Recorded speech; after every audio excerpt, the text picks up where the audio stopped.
The air inside the Peterson household felt heavier than usual that night, as if it were thick with secrets, too dark to breathe. It was nearly midnight when the barking started, sharp, insistent, and ragged. It echoed through the walls, reverberating in the kitchen, bouncing off the windows. Mrs. Peterson, Emma's mother, had been awake for hours, pacing the creaky floors, her mind plagued by an unease she couldn't shake. The house seemed too quiet during the day, and now the silence at night felt unnerving. She glanced at the clock again, her heart sinking a little more with each passing second. It had started just as the sun set, a low growl followed by a fit of barking that didn't stop. It came from the back of the house, near the garden near the nursery. "Mark," she called softly to her husband, who had been sprawled across the couch in the living room, eyes glued to his phone. "Do you hear that?" Mark barely looked up. "It's just some stray dog," he muttered, his voice thick with the exhaustion of a long day. "It'll get bored and move on." But Mrs. Peterson couldn't ignore it. There was something about the barking that unsettled her, something urgent about it, as if it was trying to warn them. The wind howled outside, shaking the windows. The noise mixed with the incessant barking, adding to the growing unease.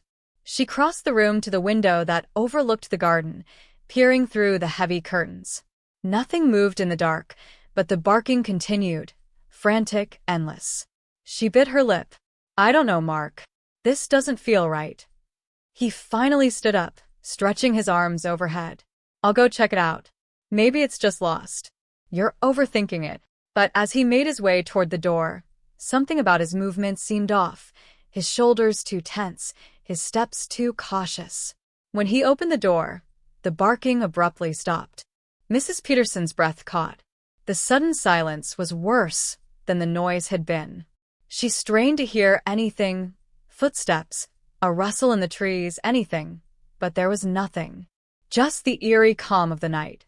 "Mark," she called, her voice barely above a whisper. There was no reply. Only the sound of the wind, the fluttering of the trees outside. She hesitated, a cold knot tightening in her stomach. Something was wrong.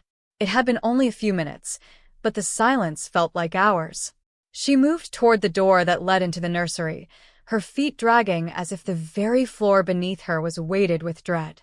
Emma was in there, sleeping peacefully, or at least, that's what she had hoped. Her hand trembled as she reached for the doorknob. She pulled the door open slowly, the creak of the hinges loud in the stillness. And there she was, Emma, small and serene, nestled in her crib, her tiny chest rising and falling with each breath. But something else was in the room, something that should not have been.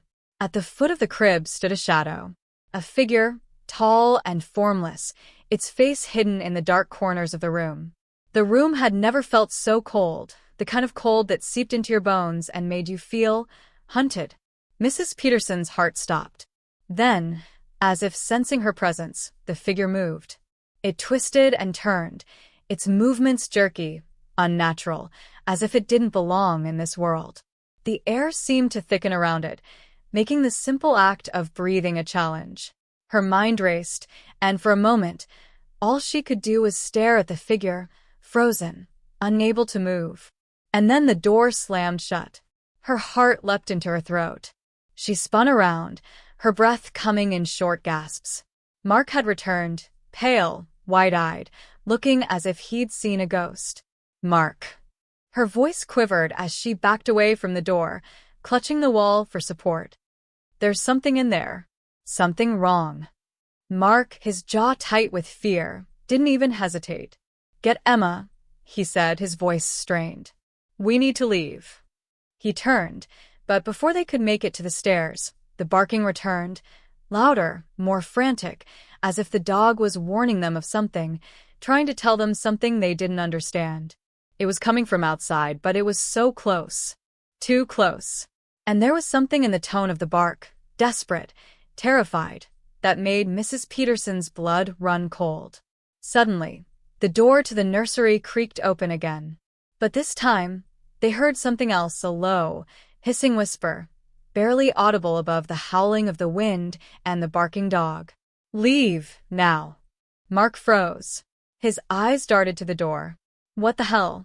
But before he could finish, the door swung open completely, and standing there, framed by the dim light of the hallway, was the creature. It was no dog. Not anymore. The figure had manifested fully, tall and gaunt, its skin stretched tight over a skeletal frame, its eyes hollow pits that gleamed with an unnatural light. It wore tattered clothes, as if it had crawled out from the depths of the earth itself. And yet, despite its disheveled form, it radiated an aura of power, an ancient presence that made the air grow thick and suffocating. Mark stepped back, his eyes wide with terror. What are you?" The creature's lips curled into a grotesque smile, revealing sharp, jagged teeth. "I am the keeper of this house," it rasped. "The one who guards what lies beneath." Mrs. Peterson's heart pounded in her chest. "Beneath? What do you mean?" The creature cocked its head, studying them as if they were prey. "Your child, she is the key," it said, its voice like a whispering wind that carried centuries of dread. "The house is hungry." The barking grew louder again, and then Mrs. Peterson saw it. Through the dark windows, outside the nursery, the dog, its fur matted with dirt, eyes wild and glowing with unnatural light. It howled, its body tense, as if it were ready to pounce, to strike, to do something unspeakable. But as they watched, the dog turned its head toward them, eyes locking with Mrs. Peterson's. In that moment, she understood. The dog was not trying to protect them. It had been trying to warn them all along. Mark shook his head, frantic. "We need to leave, now." He grabbed Mrs. Peterson's arm, pulling her away from the doorway, but it was too late. The door slammed shut, trapping them inside with the creature. Its laughter filled the room, hollow and mocking. "You shouldn't have opened the door," it hissed. "Now you will stay." The last thing Mrs. Peterson saw before the darkness swallowed them whole was the dog, its eyes pleading for them to understand, its bark fading into silence. And then nothing.